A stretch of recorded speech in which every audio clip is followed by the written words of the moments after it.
Welcome to Blessing Today. Blessing ടുഡേയിലേക്ക് സ്വാഗതം.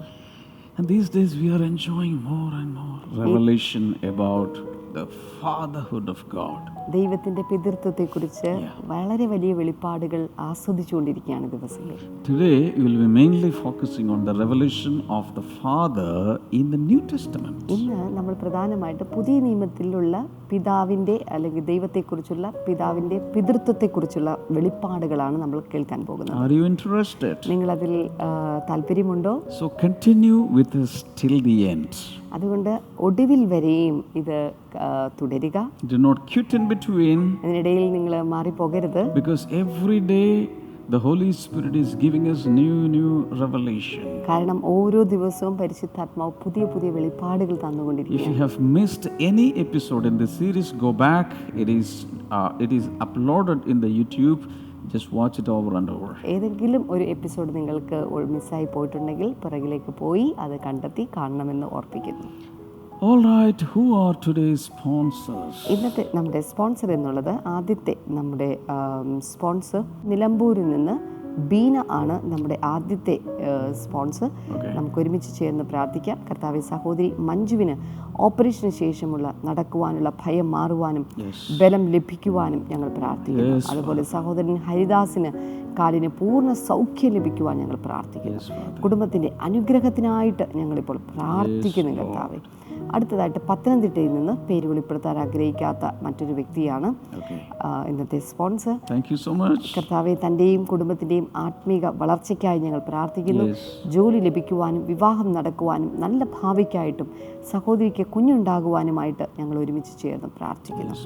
അടുത്തത് ആലുവയിൽ നിന്ന് ജാൻസിയാണ് നമ്മുടെ സ്പോൺസർ. ഫെബ്രുവരി 14 ജാൻസിയുടെ വിവാഹ വാർഷികമായിരുന്നു. കർത്താവെ, ഞങ്ങൾ ഒരുമിച്ച് ചേർന്ന് അവരെ അനുഗ്രഹിച്ച് പ്രാർത്ഥിക്കുന്നു. രണ്ടുപേരുടെയും നല്ല ആരോഗ്യത്തിനും സ്വന്തമായി ഭവനം ലഭിക്കുവാനും മകളുടെ കുടുംബജീവിതം അനുഗ്രഹിക്കപ്പെടുവാനും ഞങ്ങൾ ചേർന്ന് ഇപ്പോൾ പ്രാർത്ഥിക്കുന്നു കർത്താവെ, അങ്ങ് അത്ഭുതങ്ങൾ ചെയ്തതിനായി നന്ദി പറയുന്നു. യേശുവിൻ നാമത്തിൽ തന്നെ ആമേൻ.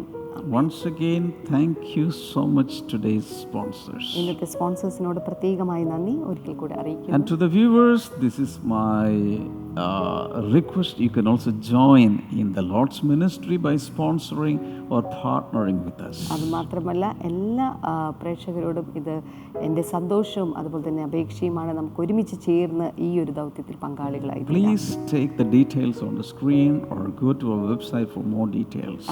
ഇത് സ്ക്രീനിൽ നിന്ന് ഇതിൻ്റെ ഡീറ്റെയിൽസ് നിങ്ങൾക്ക് ലഭിക്കുന്നതാണ്, അല്ലെങ്കിൽ വെബ്സൈറ്റിലൂടെ നിങ്ങൾക്ക് ഇതിൻ്റെ ഡീറ്റെയിൽസ് ലഭിക്കും. Praise and worship. Praise and worship. Let's do it together. നമുക്ക് ഒരുമിച്ച് ചേർന്ന് അവനെ ആരാധിക്കാം. Jesus, we worship you, Lord. Thank you, Father, for your presence in this place. നീയോളം നമ്മളെ നടത്തിയവൻ. Oh, thank you, Jesus. നീയോളം എന്നെ നടത്തി, നീയോളം എന്നെ പുലർത്തി. എന്റെ യേശു എത്ര നല്ലവൻ,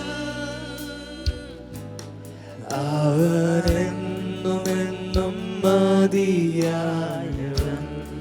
എന്റെ യേശു എത്ര നല്ലവൻ, എന്റെ യേശു എത്ര നല്ലവൻ, അവനെന്നും എന്നും മതിയായവൻ. എന്റെ ആവശ്യങ്ങളറിഞ്ഞ് ആകാശത്തിൻ കിളിവാതിൽ തുറന്ന് എന്റെ ആവശ്യങ്ങളെല്ലാം അറിഞ്ഞ്, എന്റെ ആവശ്യങ്ങളറിഞ്ഞ് ആകാശത്തിൻ കിളിവാതിൽ തുറന്ന് എല്ലാം സമൃദ്ധിയായി നൽകിയിടുന്ന എന്റെ യേശു എത്ര നല്ലവൻ, എല്ലാം സമൃദ്ധിയായി നൽകിയിടുന്ന എന്റെ യേശു എത്ര നല്ലവൻ. ഇന്നയോളം നമ്മളെ നടത്തിയവൻ, ഇന്നയോളം എന്നെ നടത്തി. കൈകൾ ഉയർത്തി, കൈകൾ വീശി ഹൃദയത്തിൽ നിന്നൊന്ന് പാടാമോ? എന്നെ പുലർത്തിയവൻ, ഓ ദിനം പ്രതി എന്നെ പുലർത്തിയവൻ, ഇന്നയോളം എന്നെ നടത്തി. എന്റെ സകല ആവശ്യങ്ങളും നിറവേറ്റിയ യഹോവ ചായറ എന്നെ പുലർത്തി. എന്റെ യേശു എത്ര നല്ലവൻ. അവനെന്നും എന്നും മതിയായവൻ. എന്റെ യേശു എത്ര നല്ലവൻ. അവനെന്നും എന്നും മതിയായവൻ. ഒരു നാളും കൈവിടില്ല, ഒരു നാളും കൈവിടില്ല, ഒരു നാളും ഉപേക്ഷിക്കില്ല, ഒരു നാളും ഉപേക്ഷിക്കില്ല. ഒരിക്കൽ കൂടി പാടാമോ? ഒരു നാളും കൈവിടില്ല, ഒരു നാളും കൈവിടില്ല, തെറ്റം മറന്നാലും ഉപേക്ഷിക്കാത്തൊരു ദൈവം, ഒരു നാളും ഉപേക്ഷിക്കില്ല, ഒരു നാളും മറക്കുകയില്ല. എന്റെ യേശു എത്ര വിശ്വസ്തൻ. ഒരു നാളും മറക്കുകയില്ല. എന്റെ യേശു എത്ര വിശ്വസ്തൻ. അതുകൊണ്ട് ചേർന്ന് ഇന്നയോളം എന്നെ നടത്തി. ഇന്നയോളം എന്നെ പുലർത്തി. ഇന്നയോളം എന്നെ നടത്തി. Thank you, Jesus. ഇന്നയോളം എന്നെ പുലർത്തി. എന്റെ യേശു എത്ര നല്ലവൻ. അവനെന്നും എന്നും മതിയായവൻ. എന്റെ യേശു എത്ര നല്ലവൻ. അവനെന്നും എന്നും മതിയായവൻ. All right, today we are going to focus on the revelation of the fatherhood of God in the New Testament. പുതിയ നിയമത്തിൽ പിതാവിനെ കുറിച്ചുള്ള വെളിപ്പാട്, അതിനകത്തേക്കാണ് നമ്മൾ ഇന്ന് ശ്രദ്ധ കേന്ദ്രീകരിക്കുന്നത്. First of all, we are going to read from Hebrews chapter 1. ആദ്യമേ തന്നെ നമ്മൾ വായിക്കാൻ പോകുന്നത് എബ്രായ ലേഖനം 1-ാം അധ്യായത്തിൽ നിന്നാണ്. Verses 1 and 2. അതിൻ്റെ 1-2 വചനങ്ങൾ. In the past, God spoke to our ancestors through the prophets at many times and in various ways. Verse number 2. But in these last days, He has spoken to us by His Son, whom He appointed heir of all things, and through whom also He made the universe. ദൈവം പണ്ട് ഭാഗമായിട്ടും വിവിധമായിട്ടും പ്രവാചകന്മാർ മുഖാന്തരം പിതാക്കന്മാരോട് അരുളി ചെയ്തിട്ട് ഈ അന്ത്യകാലത്ത് പുത്രൻ മുഖാന്തരം നമ്മോട് അരുളി ചെയ്തിരിക്കുന്നു. So there is a general principle mentioned here. ഇവിടെ ഒരു പ്രധാനപ്പെട്ട പൊതുവായ ഒരു തത്വമാണ് ഇവിടെ പരാമർശിച്ചിരിക്കുന്നത്. What was God doing in the Old Testament and what is God doing in the New Testament? പഴയ നിയമത്തിൽ ദൈവം എന്താണ് ചെയ്തത്, പുതിയ നിയമത്തിൽ ദൈവം എന്താണ് ചെയ്തിരിക്കുന്നത്? God is the ultimate communicator. ദൈവമാണ് ഏറ്റവും നന്നായി ആശയവിനിമയം നടത്തുന്നവൻ. In the Old Testament, He communicated with people through prophets at many times and in multifarious ways. പഴയ നിയമത്തിൽ അവൻ ജനങ്ങളോട് സംസാരിച്ചിരുന്നത് പ്രവാചകന്മാർ മുഖാന്തരം വിവിധമായിട്ടും ഭാഗമായിട്ടുമായിരുന്നു. But in the New Testament, that means in the last days, He has spoken to us by His Son. എന്നാൽ പുതിയ നിയമത്തിൽ, അതായത് അന്ത്യകാലത്ത്, അവൻ തൻ്റെ പുത്രൻ മുഖാന്തരമാണ് നമ്മോട് സംസാരിച്ചിരിക്കുന്നത്. Hallelujah. Hallelujah. That means through prophets, God gave us some revelation part by part. അതിൻ്റെ അർത്ഥം ദൈവം പ്രവാചകന്മാർ മുഖാന്തരം Yes. ഭാഗമായിട്ട് ചില വെളിപ്പാടുകൾ നൽകിയിരുന്നു. But the full revelation comes through the Son. എന്നാൽ ആ പൂർണ്ണമായ വെളിപ്പാട് ലഭിച്ചിരിക്കുന്നത് പുത്രനിലൂടെയാണ്. So if you take the aspect of the fatherhood of God, also this rule applies. അപ്പോൾ ദൈവത്തിൻ്റെ പിതൃത്വത്തെക്കുറിച്ച് ചിന്തിക്കുമ്പോഴും ഈ ഒരു നിയമം പാലിക്കപ്പെടേണ്ട കാര്യമാണ്. Meaning through the prophets, God revealed his fatherhood part by part. അതിൻ്റെ അർത്ഥം പ്രവാചകന്മാരിലൂടെ ഈ വെളിപ്പാട് അവൻ ഭാഗമായിട്ട് നൽകിയിരിക്കുന്നു എന്നാണ്. So when Jesus came into this world, he started to give us the fullest revelation. Amen. യേശു കർത്താവ് ഈ ഭൂമിയിലേക്ക് വന്നപ്പോൾ Yes. അവൻ പൂർണ്ണമായ, ഒരുപക്ഷെ പരിപൂർണമായ വെളിപ്പാടാണ് നൽകിയിരിക്കുന്നത്. That means if the Son has spoken in the last days, that is the last word. അതിൻ്റെ അർത്ഥം പുത്രൻ അന്ത്യനാളുകളിൽ സംസാരിച്ച വാക്കുകൾ അത് അവസാന വാക്കുകളാണ്. That means there is no further revelation to come. ഇനി മറ്റൊരു വെളിപ്പാടിനി വരാനില്ല എന്നുള്ളതാണ് അതിനർത്ഥം. So the full revelation has already come about the fatherhood of God. ദൈവത്തിന്റെ പിതൃത്വത്തെക്കുറിച്ചുള്ള പൂർണ്ണമായ വെളിപ്പാട് വന്നു കഴിഞ്ഞിരിക്കുന്നു എന്നാണ് See, അതിനർത്ഥം. in my teachings I have repeated this many times.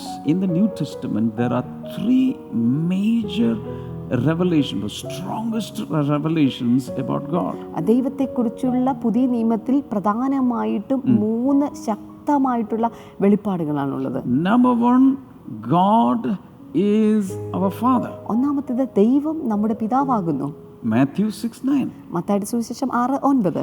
Number two, God is Spirit. രണ്ടാമത്തേത് ദൈവം ആത്മാവാകുന്നു. John 4:24. യോഹന്നാന്റെ സുവിശേഷം 4:24. Number three, God is love. മൂന്നാമത്തേത് ദൈവം സ്നേഹമാകുന്നു. 1 John chapter 4 verse number 8 and 16. 1 യോഹന്നാന്റെ ലേഖനം 4-ാം അധ്യായം അതിന്റെ 8-16 വചനങ്ങൾ. Three major revelation, big revelation about God. ദൈവത്തെക്കുറിച്ചുള്ള 3 വലിയ വെളിപ്പാടുകളാണ് ഈ 3 വെളിപ്പാടുകൾ. So take the first one, God is our Father. അതിലെ ഒന്നാമത്തെ വെളിപ്പാട് എടുക്കുക, ദൈവം നമ്മുടെ പിതാവാകുന്നു. And this revelation in its full form came through Jesus. ഈ വെളിപ്പാടിന്റെ പരിപൂർണ രൂപം വന്നു ചേർന്നത് യേശുക്രിസ്തുവിലൂടെയാണ്. Hallelujah. Hallelujah. Now, why is like that? Why the prophets could not reveal the fatherhood of God in the full form? എന്തുകൊണ്ടാണ് ഈ പ്രവാചകന്മാർക്ക് ദൈവത്തിൻ്റെ പിതൃത്വത്തെ പരിപൂർണമായിട്ടും വെളിപ്പെടുത്തുവാൻ സാധിക്കാതെ പോയത്? I'll give you the answer. ഞാൻ അതിൻ്റെ ഉത്തരം നിങ്ങൾക്ക് തരാം. Let us march to the Gospel of Matthew. ഇനിയിപ്പോൾ മത്തായിയുടെ സുവിശേഷത്തിലേക്ക് നമുക്ക് ഒരുമിച്ച് മാർച്ച് ചെയ്യാം. Chapter 11, അതിൻ്റെ 11-ാമത്തെ അധ്യായം 27 and 28. 27-28 വചനങ്ങൾ. All things have been committed to me by the Father, by my Father. No one knows the Son except the Father, and no one knows the Father except the Son, and those to whom the Son chooses to reveal him. 28. Come to me, all you who are weary and burdened, I will give you rest. Amen. എൻ്റെ പിതാവ് സകലവും എങ്കൽ ഭരമേൽപ്പിച്ചിരിക്കുന്നു. പിതാവല്ലാതെ ആരും പുത്രനെ അറിയുന്നില്ല. പുത്രനും പുത്രൻ വെളിപ്പെടുത്തി കൊടുക്കാൻ ഇച്ഛിക്കുന്നവനുമല്ലാതെ ആരും പിതാവിനെ അറിയുന്നുമില്ല. അധ്വാനിക്കുന്നവരും ഭാരം ചുമക്കുന്നവരുമായുള്ളവരെ എല്ലാവരും എൻ്റെ അടുക്കൽ വരുവേൻ, ഞാൻ നിങ്ങളെ ആശ്വസിപ്പിക്കും. ഇവിടെ ആ രഹസ്യം വെളിപ്പെടുത്തി കഴിഞ്ഞിരിക്കുകയാണ്. എന്താണ് ആ രഹസ്യം? Only the Son knows the Father in its full way. പുത്രൻ മാത്രമാണ് പിതാവിനെ അതിന്റെ പൂർണ്ണതയിൽ തിരിച്ചറിഞ്ഞിരിക്കുന്നത്. And only the Father knows the Son in its full manner. അത് മാത്രമല്ല, പിതാവ് മാത്രമാണ് പുത്രനെയും അവന്റെ പൂർണ്ണതയിൽ തിരിച്ചറിഞ്ഞിട്ടുള്ളത്. Meaning, between the Father and the Son, there is a confidential, there is a private, or there is a hidden, mysterious relationship which is not exposed or open to all people. അതിൻ്റെ അർത്ഥം ഇപ്രകാരമാണ്: ഈ പിതാവിനും ഈ പുത്രനും ഇടയിൽ വളരെ രഹസ്യ സ്വഭാവമുള്ള നിഗൂഢമായിട്ടുള്ള ആഴത്തിലുള്ള മറ്റുള്ളവർക്ക് വെളിപ്പെടുത്തി കൊടുക്കാത്ത ചില രഹസ്യങ്ങളുണ്ട്, ചില രഹസ്യ സ്വഭാവങ്ങളുണ്ട്. അത്രത്തോളം അവർ തമ്മിലുള്ള ബന്ധം ആഴത്തിലുള്ളതാണ്. Somebody is saying, I want to know the Father. ഇപ്പോൾ ആരെങ്കിലും പറയുവാണ് എനിക്ക് പിതാവിനെ അറിയണം എന്നുള്ളത്. He cannot approach the Father directly. അവന് പിതാവിനെ നേരിട്ട് സമീപിക്കാൻ The സാധ്യമല്ല. Father will say, go to my son. പിതാവ് പറയും എൻ്റെ പുത്രൻ്റെ അടുക്കിലേക്ക് നീ പോവുക. And the son will reveal the Father to him. ആദ്യം ആ പുത്രൻ പിതാവിനെ ശരിയായ വിധത്തിൽ അവന് വെളിപ്പെടുത്തി കൊടുക്കും. How? എങ്ങനെ? Through the Holy Spirit. പരിശുദ്ധാത്മാവിലൂടെ. So, if anybody wants to come to the Father, ആർക്കെങ്കിലും പിതാവിന്റെ അടുക്കിലേക്ക് വരണമെന്ന് he has ആഗ്രഹിക്കുന്നെങ്കിൽ to come through the Son. അവൻ പുത്രനിലൂടെ പിതാവിലേക്ക് എത്തിച്ചേരണം. And if somebody wants to know the Son, ഇനി ആരെങ്കിലും പുത്രനെ അറിയാൻ താല്പര്യപ്പെടുന്നുണ്ടെങ്കിലോ the Father will reveal to him. പിതാവ് പുത്രനെ വെളിപ്പെടുത്തി കൊടുക്കുന്നു. What a beautiful thing. എത്ര മനോഹരമായ കാര്യമാണ്. Hallelujah. Hallelujah. So, coming to John chapter 5, ഇനിയിപ്പോൾ യോഹന്നാന്റെ സുവിശേഷത്തിലേക്ക് നമുക്ക് വരാം. 5-ാം അധ്യായത്തിലേക്ക് വന്നാലും and verse number 43. അതിന്റെ 43-ാമത്തെ വചനം. I have come in my Father's name, and you do not accept me. But if someone else comes in his own name, you will accept him. ഞാൻ എൻ്റെ പിതാവിൻ്റെ നാമത്തിൽ വന്നിരിക്കുന്നു, എന്നെ നിങ്ങൾ കൈക്കൊള്ളുന്നില്ല. മറ്റൊരുത്തൻ സ്വന്തം നാമത്തിൽ വന്നാൽ അവനെ നിങ്ങൾ കൈക്കൊള്ളും. Huge truths are revealed here. ഇവിടെ വളരെ വലിയ സത്യങ്ങളാണ് വെളിപ്പെടുത്തിയിരിക്കുന്നത്. Number one, Jesus came never in his own name. ഒന്നാമത്തെ കാര്യം, യേശു ഒരിക്കലും തൻ്റെ പേരിൽ വന്നിട്ടില്ല. He came in the Father's name. പകരം അവൻ പിതാവിൻ്റെ നാമത്തിലാണ് In വന്നിരിക്കുന്നത്. other words, he came as a representative of the Father. മറ്റൊരു തരത്തിൽ പറഞ്ഞാൽ അവൻ പിതാവിൻ്റെ ഒരു പകരക്കാരനായിട്ടാണ് വന്നിരിക്കുന്നത്. Or rather, he was sent by the Father. മറ്റൊരു തരത്തിൽ പറഞ്ഞാൽ അവൻ പിതാവിനാൽ അയക്കപ്പെട്ടവനായിട്ടാണ് ഈ ഭൂമിയിൽ വന്നത്. But Jesus is speaking to the Jews. എന്നാൽ യേശു കർത്താവ് ഇപ്പോൾ യഹൂദന്മാരോട് സംസാരിക്കുകയാണ്. I came in my Father's name, but still you are not accepting me. ഞാൻ ഇപ്പോൾ പിതാവിൻ്റെ നാമത്തിലാണ് വന്നിരിക്കുന്നത്, എന്നിട്ടും നിങ്ങൾ എന്നെ അംഗീകരിക്കുന്നില്ല. But somebody is going to come in his own name. എന്നാൽ അവൻ സ്വന്തം നാമത്തിൽ വരുന്ന മറ്റൊരുവനുണ്ട്. You will accept him. അവനെ നിങ്ങൾ അംഗീകരിക്കും. Who is that somebody? ആരാണ് ആ വ്യക്തി? The Antichrist. അവനാണ് അന്തിക്രിസ്തു, എതിർ ക്രിസ്തു. Jesus is giving it in advance. He is giving a warning. യേശു കർത്താവ് അവിടെ ഒരു വ്യക്തമായ മുന്നറിയിപ്പ് അവർക്ക് കൊടുക്കുകയാണ്. So what is the meaning? Jesus never exalted himself. അതിന്റെ അർത്ഥം എങ്ങനെയാണ്? യേശു കർത്താവ് ഒരിക്കലും തന്നെ തന്നെ ഉയർത്തി But കാണിച്ചില്ല. this guy who is going to come, he will exalt himself. എന്നാൽ ഈ വരുവാൻ പോകുന്ന എതിർ ക്രിസ്തു അവൻ തന്നെ തന്നെ ഉയർത്തി He കാണിക്കുന്നവനായിരിക്കും. will come in his own name. അവൻ തന്റെ പേരിൽ വരും. He will exalt himself even above the Father. പിതാവിനേക്കാൾ മുകളിൽ തന്റെ പേര് വരത്തക്ക വിധത്തിൽ അവൻ പ്രവർത്തിക്കും. So there is a clear distinction between Christ and Antichrist. അതുകൊണ്ട് അവിടെ വ്യക്തമായിട്ട് ക്രിസ്തുവും എതിർ ക്രിസ്തുവും തമ്മിലുള്ള വ്യക്തമായിട്ടുള്ള വ്യത്യാസം അവിടെ വെളിപ്പെടുത്തുന്നുണ്ട്. Coming to 1 John 1 യോഹന്നാന്റെ ലേഖനത്തിലേക്ക് വന്നാലും chapter 2, അതിന്റെ 2-ാമത്തെ അധ്യായം 22 and 23. അതിന്റെ 22-23 വചനങ്ങൾ. Who is the liar? It is whoever denies that Jesus is the Christ. Such a person is the Antichrist, denying the Father and the Son. യേശുവിനെ ക്രിസ്തു അല്ല എന്ന് നിഷേധിക്കുന്നവൻ അല്ലാതെ കള്ളൻ ആറാകുന്നു. പിതാവിനെയും പുത്രനെയും നിഷേധിക്കുന്നവൻ തന്നെ എതിർ ക്രിസ്തു ആകുന്നു. 23. No one who denies the Son has the Father. Whoever acknowledges the Son has the Father also. പുത്രനെ നിഷേധിക്കുന്നവന് പിതാവുമില്ല, പുത്രനെ സ്വീകരിക്കുന്നവന് പിതാവുമുണ്ട്. Very, very clear. Meaning, always remember there are 3 persons distinctively functioning. എല്ലായ്പ്പോഴും മനസ്സിലാക്കുക, 3 വ്യക്തികൾ ഒരുമിച്ച് പ്രവർത്തിക്കുന്നു. Father is there, പിതാവ് ഉണ്ട്, the Son is there, പുത്രനുണ്ട്, the Holy Spirit is there. പരിശുദ്ധാത്മാവുമുണ്ട്. A beautiful operational system. 3 പേരും ചേർന്നുള്ള മനോഹരമായിട്ടുള്ള ഒരു പ്രവർത്തന ശൈലിയാണ്. We call it the Godhead. ഇതിനെയാണ് ദൈവിക തൃത്വം എന്ന് പറയുന്നത്. And people are so much confused. ജനങ്ങൾക്ക് ഒത്തിരി ആശയക്കുഴപ്പങ്ങൾ ഇവിടെയുണ്ട്. As we grow in the Spirit, we will know God the Father, God the Son, God the Holy Spirit more and more individually. നാം ആത്മീകമായിട്ട് കൂടുതൽ വളരുംതോറും പിതാവ് ആരാണ്, പുത്രൻ ആരാണ്, പരിശുദ്ധാത്മാവ് ആരാണ് എന്നതിനെക്കുറിച്ച് വ്യക്തിപരമായി ഓരോ വ്യക്തിത്വങ്ങളെയും കുറിച്ച് നമ്മൾ അറിവുള്ളവരായിത്തീരുന്നു. But what we need basically is belief or trust in the Word of God, that it is the true Word of God, the true revelation of God. എന്നാൽ അടിസ്ഥാനപരമായിട്ട് നമുക്ക് വേണ്ട കാര്യം എന്നുള്ളത് ദൈവവചനം സത്യമാണ് എന്നുള്ളത് നാം തികച്ചും വിശ്വസിക്കുക എന്നുള്ളതാണ്. Amen. Amen. Coming to John chapter 6. യോഹന്നാന്റെ സുവിശേഷം 6-ാം അധ്യായത്തിലേക്ക് വന്നാലും 45 and 46. അതിന്റെ 45-46 വചനം. It is written in the prophets, they will all be taught by God. Everyone who has heard the Father and learned from him comes to me. And no one has seen the Father except the Son, who is from God. Only he has seen the Father. എല്ലാവരും ദൈവത്താൽ ഉപദേശിക്കപ്പെട്ടവൻ ആകും എന്ന് പ്രവാചക പുസ്തകങ്ങളിൽ എഴുതിയിരിക്കുന്നു. പിതാവിനോട് കേട്ടു പഠിച്ചവൻ എല്ലാം എൻ്റെ അടുക്കൽ വരും. പിതാവിനെ ആരെങ്കിലും കണ്ടിട്ടുണ്ട് എന്നല്ല, ദൈവത്തിൻ്റെ അടുക്കൽ വന്നവൻ മാത്രമേ പിതാവിനെ കണ്ടിട്ടുള്ളൂ. Meaning, only Jesus, the Son of God, has seen the Father in his original form. അതിൻ്റെ അർത്ഥം പുത്രനായ പിതാവിൽ നിന്ന് വന്ന പുത്രനായ ക്രിസ്തു മാത്രമേ ദൈവത്തെ അല്ലെങ്കിൽ പിതാവിനെ പൂർണ്ണ രൂപത്തിൽ കണ്ടിട്ടുള്ളൂ.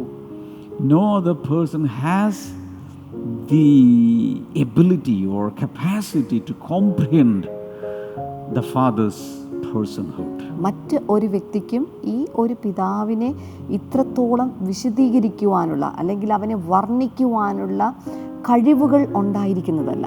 And Father and the Son, they are equals. പിതാവും പുത്രനും തുല്യരാണ്.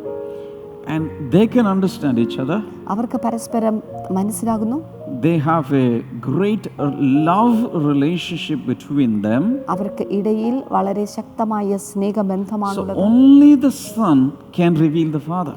എന്നാൽ പുത്രന് മാത്രമേ പിതാവിനെ വെളിപ്പെടുത്താൻ സാധിക്കുകയുള്ളൂ. And it will be done through the Holy Spirit. അത് സംഭവിക്കുന്നതാകട്ടെ പരിശുദ്ധാത്മാവിലൂടെ. So as I told you, if anybody wants to know the Father, he will be directed to the Son. ഞാൻ നേരത്തെ പറഞ്ഞതുപോലെ ആരെങ്കിലും പിതാവിനെ അറിയുവാൻ ആഗ്രഹിക്കുന്നെങ്കിൽ അവൻ പുത്രന്റെ അടുക്കിലേക്ക് നയിക്കപ്പെടുന്നു. With the help of the Holy Spirit, he will be revealed the Father. പരിശുദ്ധാത്മാവിന്റെ സഹായത്തോടുകൂടെ അവൻ ക്രിസ്തുവിലൂടെ പിതാവിനെ വെളിപ്പെടുത്തി കിട്ടുന്നു. John chapter 8. യോഹന്നാന്റെ സുവിശേഷം 8-ാം Verse അധ്യായം number 19. അതിന്റെ 19-ാമത്തെ വചനം. Then they asked him, "Where is your Father?" "You do not know me or my Father," Jesus replied. "If you knew me, you will know my Father also." അവർ അവനോട് എൻ്റെ പിതാവ് എവിടെ എന്ന് ചോദിച്ചതിന് യേശു, നിങ്ങൾ എന്നെ ആകട്ടെ എൻ്റെ പിതാവിനെ ആകട്ടെ അറിയുന്നില്ല. എന്നെ അറിഞ്ഞുവെങ്കിൽ എൻ്റെ പിതാവിനെയും അറിയുമായിരുന്നു എന്ന് ഉത്തരം പറഞ്ഞു. See, this is a conversation between Jesus was having a conversation with the Jewish leaders, religious leaders. ഇവിടെ യേശു കർത്താവ് യഹൂദന്മാരുടെ മത നേതാക്കളുമായിട്ടുള്ള ഒരു സംഭാഷണത്തിനിടയിൽ നടന്നിട്ടുള്ള ഒരു കാര്യമാണിത്. Now they are asking, "Where is your Father?" അവിടെ ചോദിച്ചു, എവിടെയാണ് നിന്റെ പിതാവ് എന്നവർ ചോദിച്ചു. So he is saying, "You do not know me or my Father." അതിന് യേശു പറഞ്ഞത്, നിങ്ങൾ എന്നെ ആകട്ടെ എൻ്റെ പിതാവിനെ ആകട്ടെ അറിയുന്നില്ല എന്നുള്ളതാണ്. And then Jesus is saying, "If you knew me, you would know my Father also." അതിനുശേഷം യേശു പറയുന്ന കാര്യമാണ്, എന്നെ അറിഞ്ഞുവെങ്കിൽ എൻ്റെ പിതാവിനെ അറിയുമായിരുന്നു. Because knowing me is equal to knowing my Father. എന്നെ അറിയുക എന്നുള്ളത് എൻ്റെ പിതാവിനെ അറിയുക എന്നതിന് തുല്യമാണ്. Because my Father and I are one. ഞാനും പിതാവും ഒന്നാകുന്നു. In other words, only through the Son somebody can know the Father.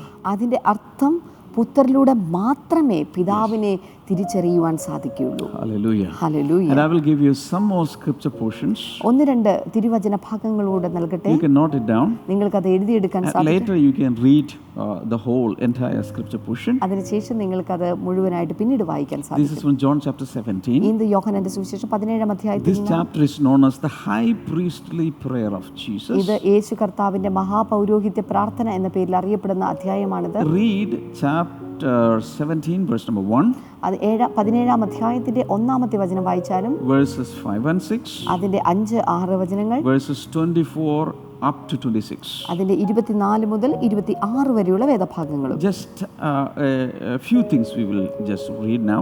ഈ സമയത്ത് 1-2 കാര്യങ്ങൾ മാത്രം നമ്മളൊന്ന് വായിക്കാൻ Verse പോകുകയാണ്. number 1. After Jesus said this, he looked toward heaven and prayed, Father, the hour has come. Glorify your Son, that your Son may glorify you. ഇത് സംസാരിച്ചിട്ട് യേശു സ്വർഗത്തേക്ക് നോക്കി പറഞ്ഞത് എന്തെന്നാൽ, Yes. പിതാവേ, നാഴിക വന്നിരിക്കുന്നു, നിന്റെ പുത്രൻ നിന്നെ മഹത്വപ്പെടുത്തേണ്ടതിന് പുത്രനെ മഹത്വപ്പെടുത്തേണമേ. See, in all that prayer, it is a father-son talk. യേശുവിൻ്റെ ഈ പ്രാർത്ഥനയിൽ ഉടനീളം നാം കാണുന്നത് പിതാവും പുത്രനും തമ്മിലുള്ള ഒരു സംഭാഷണമാണ്. Here, mainly, the Son is talking to the Father. ഇവിടെ പ്രധാനമായിട്ട് പുത്രൻ പിതാവിനോട് സംസാരിച്ചു കൊണ്ടിരിക്കുകയാണ്. So many things he is talking to the Father. ഒത്തിരി കാര്യങ്ങൾ ഇപ്പോൾ പിതാവുമായിട്ട് താൻ സംഭാഷണത്തിൽ ഏർപ്പെടുന്നു. That kind of a deep relationship is in existence between them. ഇവർ തമ്മിൽ ഇത്തരത്തിലുള്ള വളരെ ആഴത്തിലുള്ള ഒരു ബന്ധമാണ് അവിടെ ഉളവായിരിക്കുന്നത്. Now coming to verse number 26. 26-ാമത്തെ വചനത്തിൽ, I have made you known to them and will continue to make you known in order that the love you have for me be in them and that I myself may be in them. നീ എന്നെ സ്നേഹിക്കുന്ന സ്നേഹം അവരിൽ ആകുവാനും ഞാൻ അവരിലാകുവാനും ഞാൻ നിന്റെ നാമം അവർക്ക് വെളിപ്പെടുത്തിയിരിക്കുന്നു, ഇനിയും വെളിപ്പെടുത്തും. Meaning, the love between God the Father and God the Son will be imparted upon the disciples. അതിൻ്റെ അർത്ഥം ഇതാണ്, പിതാവും പുത്രനും തമ്മിലുള്ള ആ സ്നേഹം അത് ശിഷ്യന്മാരിലേക്ക് പകരപ്പെടും. That love nobody can even define. ആ സ്നേഹത്തെ ആർക്കും നിർവചിക്കാൻ ആർക്കും സാധ്യമല്ല. That is the ultimate love in existence between the God the Father and God the Son. ഓർക്കുക, ഈ ഭൂമിയിൽ നിലനിൽക്കുന്ന അല്ലെങ്കിൽ ഏറ്റവും ഉത്തുംഗമായിട്ടുള്ള സ്നേഹമാണ് പിതാവും പുത്രനും തമ്മിലുള്ള സ്നേഹം. And that same love will come on the disciples. ആ അതേ സ്നേഹം ഈ ശിഷ്യന്മാരിലേക്ക് വന്നു ചേരാൻ പോകുന്നു. A great Bible teacher, a great man of God, he said, that is the climax of our spiritual life. അതാണ് ഒരു വളരെ ശക്തനായിട്ടുള്ള ഒരു വേദ പണ്ഡിതൻ പറഞ്ഞിട്ടുള്ള, അതാണ് നമ്മുടെ ആത്മീക ജീവിതത്തിൻ്റെ ക്ലൈമാക്സ് എന്ന് പറയുന്നത്. Receiving the same love between God the Father and God the Son coming into our spirits. Amen. പിതാവും പുത്രനും തമ്മിലുള്ള ആ സ്നേഹം അത് നമ്മുടെ ആത്മാവിലേക്ക് നാം സ്വീകരിക്കുന്ന, അതാണ് നമ്മുടെ ആത്മീക ജീവിതത്തിൻ്റെ climax. Hallelujah. Hallelujah. Let's pray. Father, we need that love between you and your Son to come to our spirits. പിതാവേ, നീയും നിന്റെ പുത്രനും അതിനിടയിലുള്ള ആ സ്നേഹം Yes, Father. അത് ഞങ്ങളുടെ മേൽ വന്ന് ചേരേണ്ടതിനായി ഞങ്ങളിപ്പോൾ ആഗ്രഹിച്ച് പ്രാർത്ഥിക്കുന്നു. In Jesus' name. യേശുവിൻ നാമത്തിൽ. Amen. Amen. Yeah, we are going to a testimony now. നമ്മൾ ഈ സമയത്ത് ഒരു മനോഹരമായിട്ടുള്ള ടെസ്റ്റിമണിയാണ് ഇപ്പോൾ കേൾക്കാനായിട്ട് പോകുന്നത്. This testimony is from Durga Rani. It is in Malayalam, text message. Okay. ജനുവരി 30 ഒരു പ്രെയർ റിക്വസ്റ്റ് ഇട്ടിരുന്നു. നമ്മൾ വർക്ക് ചെയ്യുന്ന സ്കൂളിൽ നിന്നും ഒരു ട്രാൻസ്ഫറിന് അപേക്ഷിച്ചിരുന്നു. ട്രാൻസ്ഫർ ലിസ്റ്റിൽ പേര് വരികയും ചെയ്തു.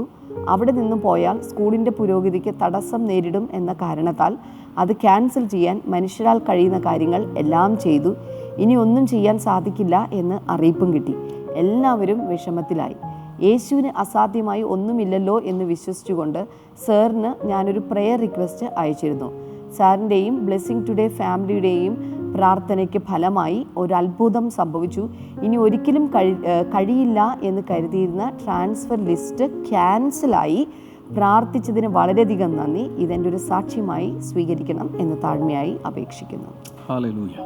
Amen. Do you have anything impossible in your life? നിങ്ങളുടെ ജീവിതത്തിൽ എന്തെങ്കിലും പ്രയാസമുള്ള കാര്യമുണ്ടോ? The same God can move in your life also. ഇതേ ദൈവത്തിന് തന്നെ നിങ്ങളുടെ ജീവിതത്തിലും പ്രവർത്തിക്കാൻ Let us സാധിക്കും. pray together. നമുക്ക് ഒരുമിച്ച് ചേർന്ന് പ്രാർത്ഥിക്കാം. Father, we bring all our needs, all the difficulties, all the huge problems, all the tough things into your presence. കർത്താവേ, ഞങ്ങളുടെ എല്ലാ ആവശ്യങ്ങളും എല്ലാ ബുദ്ധിമുട്ടുകളും എല്ലാ പ്രയാസമേറിയ വിഷയങ്ങളും ഇപ്പോൾ ഞങ്ങൾ അങ്ങയുടെ അടുക്കിലേക്ക് കൊണ്ടുവരുന്നു. Holy Spirit, just handle them.